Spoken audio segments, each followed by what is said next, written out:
Hey guys, Zack here, and welcome back to another action figure review, and today we'll be taking a look at the premium Bandai exclusive movie monster series Godzilla 1965. Now, this version of Godzilla comes from the 1965 film Invasion of Astro Monster, which as far as Showa era movies, this movie is the one that I feel like gets referenced the most. Like, obviously, there are a lot of references to the Showa era throughout, different, pieces of media and stuff like that. But this movie in particular, I feel like there's, a lot of standout moments. The design of, the Exilians, I think, I see that a lot, being referenced, both inside and outside of Godzilla. Even Tim Burton being a really big fan of Invasion of Astro Monster and, drawing the Exilians, which is honestly really cool to see.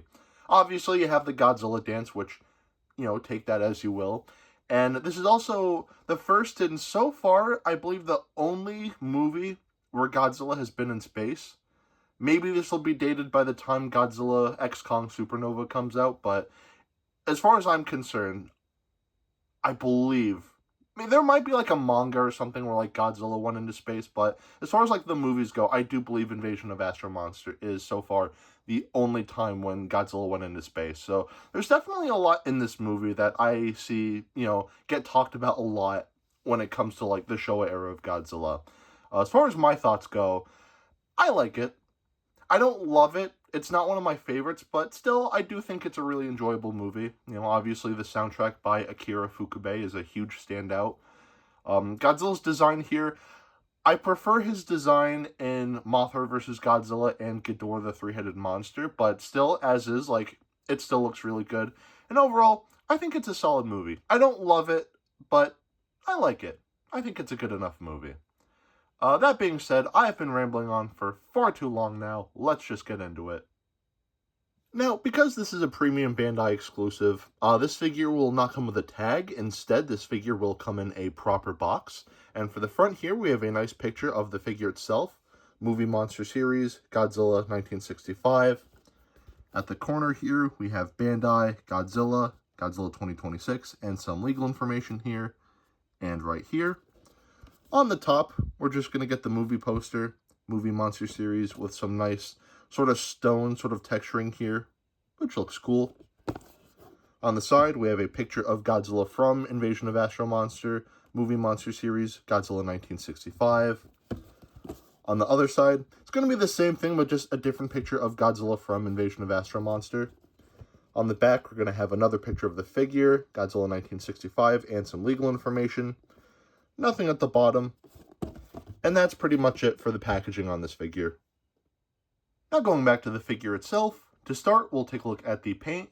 And the painting on this figure is actually really good for a Bandai vinyl, so let's take a closer look. So, right off the bat, you can see that pretty much the entirety of this figure is going to be casted in this very dark shade of gray, almost a black coloration. And I really like this. Usually with the newer, Showa era, Bandai vinyls of Godzilla, they usually cast them in, this more, brighter gray coloration, which doesn't look bad, but I do really like how this figure is more of, a darker coloration. I just think this just looks much better. The fingernails and the toenails here are going to be painted a yellowish-whitish coloration, though on this toenail here, right out of the box, you can see there's a little bit of paint chipping there, which is minor, but this is a premium Bandai exclusive, so this little paint chip here, that doesn't really scream premium to me, but I digress. The knees and the torso here, we're going to see some nice gray highlighting, which I think looks nice. Going to the dorsal plates here, we can see that they are going to be painted this nice yellowish-whitish coloration, which I think looks really nice. I really like how they fade into the darker colors once you get to the center. That's standard for Godzilla dorsal plate designs, but still I really like how that's implemented here. This dorsal plate here isn't painted the best, but again, that's just a minor thing. The rest of the dorsal plates I think look really good. Going to the head here, we can see that the eyes are going to be a yellowish-whitish color, which I think looks nice, and the pupils will be painted a yellow coloration. Going to the inside of the mouth here, we can see that the mouth is going to be painted red with a nice glossy finish. And the teeth here are going to be pure white. Godzilla definitely brushes his teeth. And that's pretty much it for the painting on this figure. And besides like a couple of very minor things, the painting on this figure still looks very nice. So the painting on this figure, I'd say definitely gets a pass. Now, we'll take a look at the articulation. And the articulation here, do I really need to go into detail? Like, really? The arms can move 360 degrees, as well as the legs.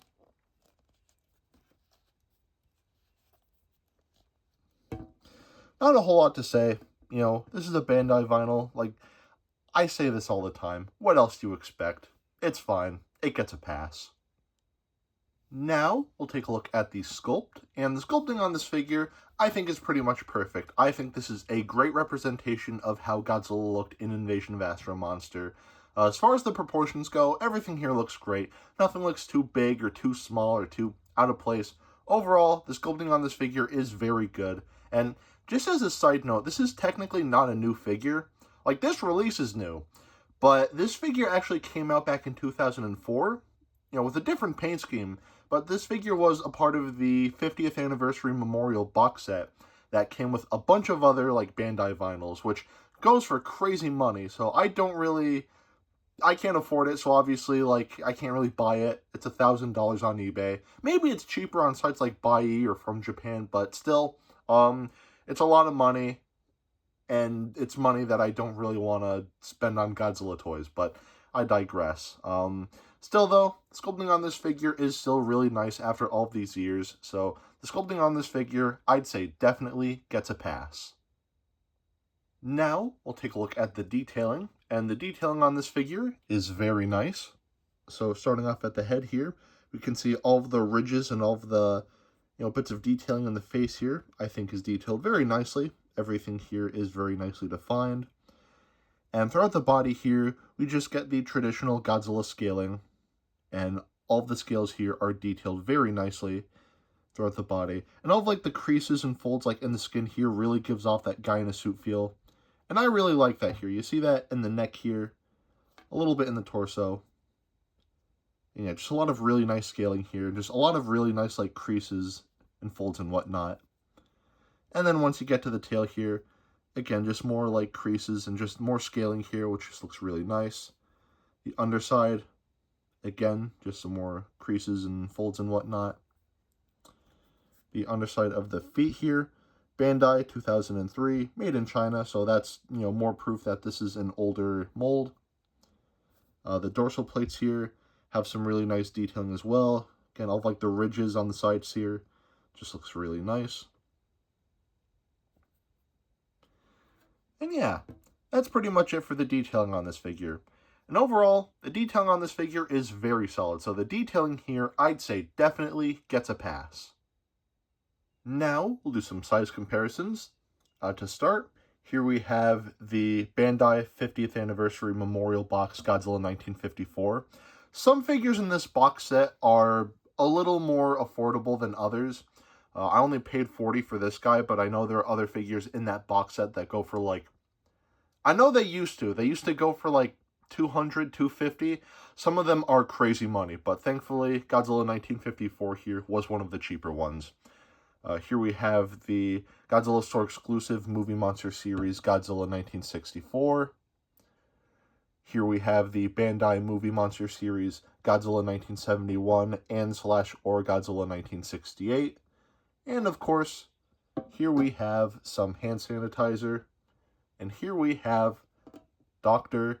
Billy Grant. So at the end of the day, should you get this figure? I'd say yes, but there is one thing that just drives me absolutely insane about this figure. The painting on this figure, I think, is really nice. Despite the paint chipping on the one toenail and that one dorsal plate not being, like, painted properly, like, the very minor issues, like, the painting here still looks really nice. The sculpting, I think, is great. The detailing, I think, is great. Not a lot of articulation, but, this is a Bandai vinyl. What else to expect? But overall, this is a really nice figure on its own. But the thing that drives me insane is the fact that this is a premium Bandai exclusive. And I just ask myself, why? Why is this a premium Bandai exclusive? Nothing warrants this to being a premium Bandai exclusive. Earlier in the year, when I reviewed that Godzilla and Kamibus 2003 premium Bandai set, that made sense because, the premium part of it was that dead Kamibus figure. And I don't know how true this is, but I did hear plans that they were going to release Godzilla 2003, like, on its own. So, like, okay, that's like a fair, like, you know what, fine. I think that's a fine enough excuse to make that a premium Bandai exclusive. And even others, they recently released slash revealed the premium Bandai exclusive Godzilla 1984 poster version. I think that would make for a good premium Bandai exclusive, though I'm not gonna lie, I do really want that Super X. There is the Rebirth version of Godzilla, where, like, in Godzilla vs. Destroya, Burning Godzilla dies, and then he passes his energy onto Godzilla Jr., then he becomes Godzilla. They made a figure of that, and again, that's another one where it's like, okay, that's fine as, like, a premium Bandai exclusive. But this figure, I have no idea why. This figure could have very easily been it could have been a Godzilla store exclusive, or even just a wide release. I just don't understand why this was a premium Bandai, really. It just makes no sense to me. The only thing I can think of is maybe this was just to tie in with the premium Bandai exclusive Movie Monster Series G-Ras. But even then, I don't understand why that figure was a premium Bandai exclusive as well. Because, like, it makes sense because, like, G-Ras in Ultraman was just, this suit for Godzilla just with a Dilophosaurus type frill around its neck. So, that does make sense. Like, why, like, this figure and that figure would go, like, hand in hand with each other. I'm not really a big G-Ras fan, so I didn't really buy it. So you're not going to be seeing that review from me. If I find it for a good price, maybe, but I'm getting off topic. But yeah, moral of the story here, like, great figure. I just do not understand why this is a premium Bandai exclusive. It just makes no sense to me. I wish this was a Godzilla store exclusive or even just a wide release, not a premium Bandai exclusive. Premium Bandai exclusives are a little harder. I don't want to say harder to buy, but, like, I don't know, with Godzilla store exclusives and, like, wide releases, you can just, like, import them. And you could import this guy, but, like, I don't know. I just wish this guy was a Godzilla store exclusive at the very least, but I digress. That's the one thing I don't like about this figure. Other than that, this figure is very solid. As far as price tags go, I got this figure from Big Bad Toy Store, and I paid just under $70, which, take that as you will.